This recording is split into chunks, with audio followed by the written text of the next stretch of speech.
जय श्री राधे राधे दोस्तों, आप सभी का आपके अपने YouTube चैनल अध्यात्म भक्ति में बहुत बहुत स्वागत है। आइए आज आप सब जानेंगे वर्ष 2025 में पौष मास शुक्ल पक्ष में पुत्रदा एकादशी का व्रत कब धारण किया जाएगा। तो जानेंगे व्रत के शुभ मुहूर्त के बारे में। पारण का क्या समय होगा, पारण कब और किस चीज़ से किया जाएगा। तो आइए जानते हैं इन सभी बातों के बारे में। पुत्रदा एकादशी का व्रत वर्ष में 2 बार मनाया जाता है, एक तो श्रावण के महीने में और एक पौष के महीने में। दोनों ही एकादशी शुक्ल पक्ष की एकादशी के दिन, जो कि पुत्रदा एकादशी का व्रत धारण किया जाता है। यह व्रत संतान प्रदायक व्रत है। जो भी संतान इच्छुक भक्त हों, उन्हें अवश्य ही पुत्रदा एकादशी का व्रत धारण करना चाहिए और इस दिन भगवान विष्णु, माता लक्ष्मी का पूरे विधि विधान के साथ पूजन करना चाहिए तथा भगवान श्री कृष्ण की पूजा करनी चाहिए। आप सभी भक्तों को पुत्रदा एकादशी व्रत की ढेर सारी शुभकामनाएं। आप सभी के जीवन में लक्ष्मी नारायण जी की कृपा से आप सभी को सभी प्रकार के सुख और समृद्धि की प्राप्ति हो। एकादशी का व्रत प्रत्येक माह के कृष्ण पक्ष और शुक्ल पक्ष की एकादशी तिथि के दिन धारण किया जाता है। इसे एकादशी या 11 व्रत के नाम से जाना जाता है। यह एकादशी सभी प्रकार के पापों को नष्ट करने वाली है। जब व्यक्ति के पाप नष्ट होते हैं तभी उसके पुण्य उदित हो पाते हैं। उसके बाद ही सांसारिक सुखों की प्राप्ति हो पाती है। तो आइए जानते हैं पुत्रदा एकादशी व्रत के शुभ मुहूर्त और पारण समय के बारे में।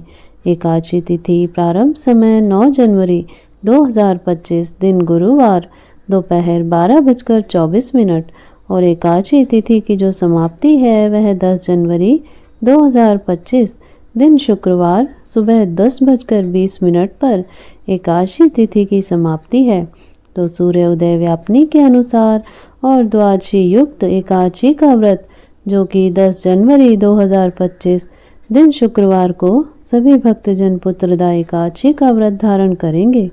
एकादशी व्रत का पारण, जो कि हरिवासर समाप्त होने के बाद किया जाता है। हरिवासर का समय द्वादशी तिथि का पहला चौथाई हिस्सा हरिवासर का होता है। तो द्वादशी तिथि की जो समाप्ति है वह 11 जनवरी 2025 दिन शनिवार को सुबह 8:22 पे द्वादशी तिथि की समाप्ति है।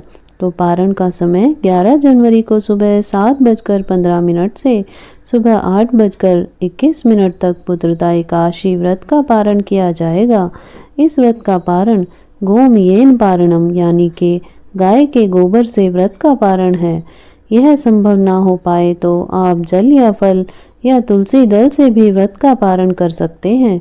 अगर आपको इसी दिन दूसरा व्रत भी धारण करना हो तो फल से व्रत का पारण करें। आप उसके बाद अगले व्रत को शुरू कर सकते हैं। बिना पारण किए हुए अगला व्रत जो कि शुरू नहीं होगा। तो पहले एक व्रत का पारण कर लें और उसके बाद आप दूसरे व्रत को धारण कर सकते हैं। 10 जनवरी को ब्रह्म मुहूर्त का जो समय है वह समय सुबह 5:27 से सुबह 6:21 तक। सूर्योदय का समय सुबह 6:46 से सूर्यास्त शाम 5:26 पर।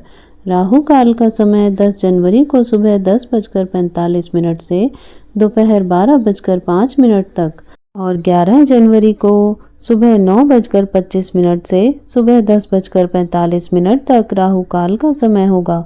राहु काल के समय के दौरान कोई भी शुभ कार्य या नया कार्य नहीं करना चाहिए, इस बात का ध्यान रखें।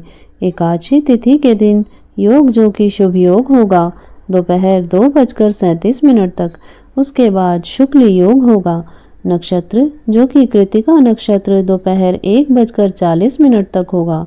उसके बाद रोहिणी नक्षत्र होगा।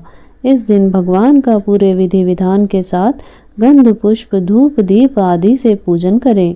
भगवान को तुलसी दल अर्पित करें, काले तिल चढ़ाएं और अनेक प्रकार के नैवेद्य आदि भगवान को अर्पित करें। इस मौसम में जो भी ऋतु फल मिल पाए वे सब भगवान को चढ़ाएं और गुड़ तथा तिल मिश्रित भोग भगवान को लगाएं। इस व्रत में तो बड़ा ही पुण्य फलदायी होगा। जब भी भोग लगाते हैं तो तुलसी दल डाल करके ही भोग भगवान को लगाना चाहिए। उसके बाद फिर जल से आचमनी करवा करके द्रव्य दक्षिणा चढ़ाएं। मुख शुद्धि के लिए पान पत्र, सुपारी, लौंग, इलायची के साथ में अर्पित करें। इसके बाद फिर एकादशी व्रत की कथा का श्रवण करें। भगवान विष्णु के स्तोत्र, चालीसा आदि का पाठ या श्रवण करें। इस प्रकार से एकादशी तिथि के दिन सुबह और शाम भगवान का पूजन करके रात्रि जागरण करते हुए समय को व्यतीत करें और द्वादशी की सुबह उठ करके स्नान करके शुद्ध वस्त्र धारण करके भगवान का पूजन आरती कर लें। उसके बाद ब्राह्मणों को भोजन करवाएं, ब्राह्मणों को दान दक्षिणा दें। समय के अनुसार फिर व्रत का पारण करें। इससे अनंत पुण्य फलों की प्राप्ति होती है तथा व्यक्ति के सभी प्रकार के पाप और ताप नष्ट होते हैं।